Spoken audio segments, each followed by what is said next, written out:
ये पवित्र कार्तिक का माह है जो विविध ढंग से लोग व्यवहार में पूजन करते हैं। वैसे तो हमारे सनातन में, हमारे हिंदू धर्म में वर्ष भर में बहुत सारे त्यौहार हैं, कारण कि हमारे यहाँ देवता भिन्न भिन्न हैं और सब देवताओं के पूजा के नाम पर कोई न कोई दिन नियत है। 12 महीने में कभी न कभी कोई त्यौहार रहता ही है। खासकर ये कुआर, कार्तिक और अगहन का महीना तो बहुत सारे पर्व इसमें आते हैं।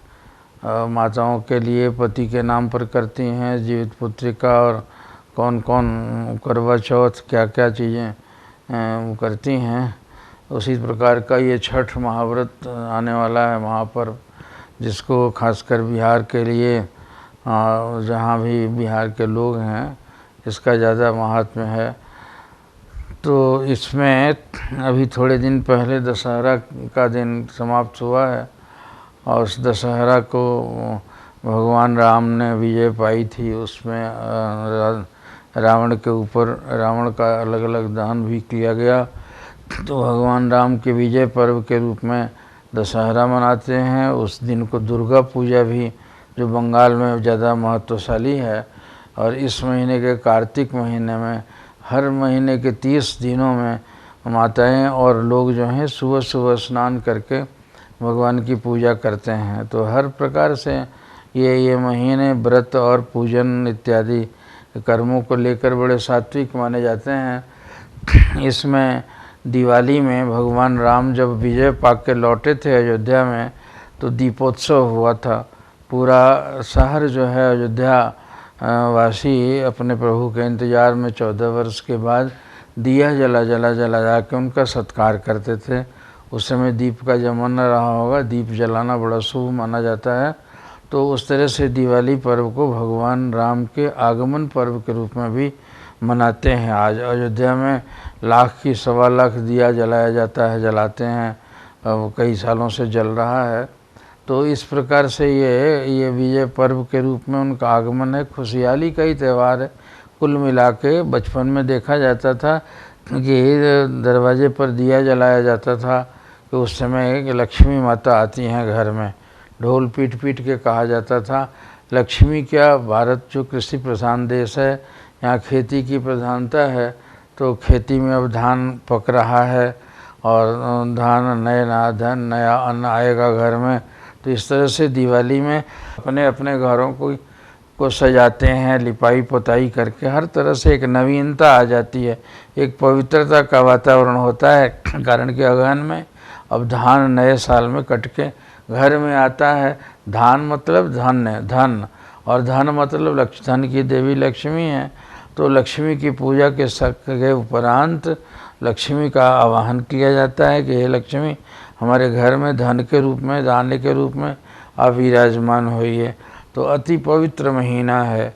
खासकर हम अपने गुरु परिवार में गुरुदेव महाप्रभु तो वैसे बसंत पंचमी को पूरे बिहार वासियों को दर्शन देने के लिए बसंत पंचमी को ही आते थे, लेकिन एक साल सब अपने जीवन काल के अंतिम दिनों में उन्होंने इस रांची वासियों पर कृपा करके रांची के भक्तों के लिए इस दिन को चुना था। इस दिवाली पर्व को वे आए थे दिल्ली से हवाई जहाज़ से, और बड़ा भारी जुलूस निकला था और महाराज के लिए वहाँ से हिनू से लेके, और उनको जगन्नाथ नगर कॉलेज में ठहराया गया था। तो इस समय का मौसम भी बड़ा अच्छा होता है, न ठंडा है और न गर्म है, दोनों के बीच में सम वातावरण। हर दृष्टि से ये महीना बड़ा पवित्र है। स्नान पूजा वगैरह होती ही है, करते हैं कार्तिक वर्ग के कार्तिक स्नान का बड़ा महात्म्य है वो। और फिर लक्ष्मी देवी की पूजा होती है। धन धान्य से भरा रहता है, खेतों में मार बालियाँ लटक रही हैं। तो इस तरह से खुशहाली का दिन है। तो इस प्रकार महाराज जी ने स्वीकार किया था कि मैं रांची वालों ने आग्रह किया था कि, तो कहे कि बेटा मैं तुम लोगों के लिए अलग से आऊँगा। और अलग से ही वे सीधे दिल्ली से यहाँ आए थे और 1 सप्ताह उनको ठहराया गया था वहाँ कॉलेज में। बिहार के कोने कोने से लोग उसमें उपस्थित हुए थे और रांची के भक्तों ने बड़ा बढ़ चढ़ कर सेवा की थी उतने लोगों के रहने के लिए, खाने के लिए। वहाँ विश्वविद्यालय से अनुमति प्राप्त करके और वहाँ पर धुरवा कॉलेज में जगन्नाथ नगर में उसको खाली कराया गया था। जो क्लासरूम्स थे उसमें लोगों के ठहरने की व्यवस्था थी। गुरु महाराज जी को प्रिंसिपल के कमरे में ठहराया गया था, तो वहीं ठहरे थे। तो सुबह वहीं से मतलब शहर के भिन्न भिन्न कोनों में जा के और 7 दिनों तक प्रवचन करते रहे। दिवाली के दिन वहाँ ठहरे थे। तो दिवाली के दिन वे अपने उस दिन प्रवचन के क्रम में उन्होंने कहा था कि ये दिवाली का पर्व मुझे अच्छा लगा तुम्हारे बीच में, वो मैं हरदम आया करूँगा यहाँ।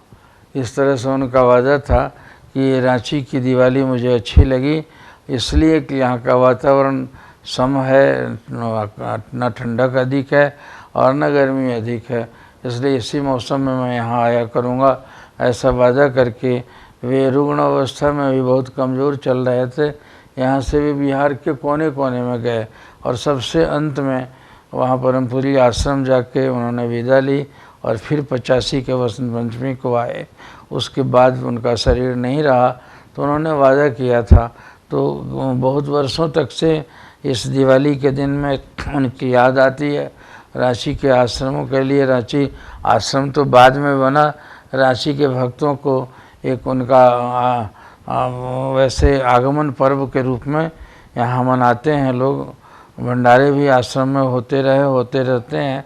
तो वहाँ पर महाराज जी आए थे। तो दिवाली के आने के साथ साथ हमें तो उनकी याद आती है कि इन्हीं दिनों को वे अंतिम दर्शन दे गए थे रांची में। तो आज भी वो त्यौहार उनके आगमन पर्व के रूप में हमें मनाना चाहिए, हम मनाएंगे। आश्रमों में इसी प्रकार से मनाया जाता है। त्यौहार तो और भी आएंगे, छठ आएगा या बाद में, और सारे त्योहारों से भरा हुआ है ये महीना। तो इस तरह के त्यौहार आते रहते हैं।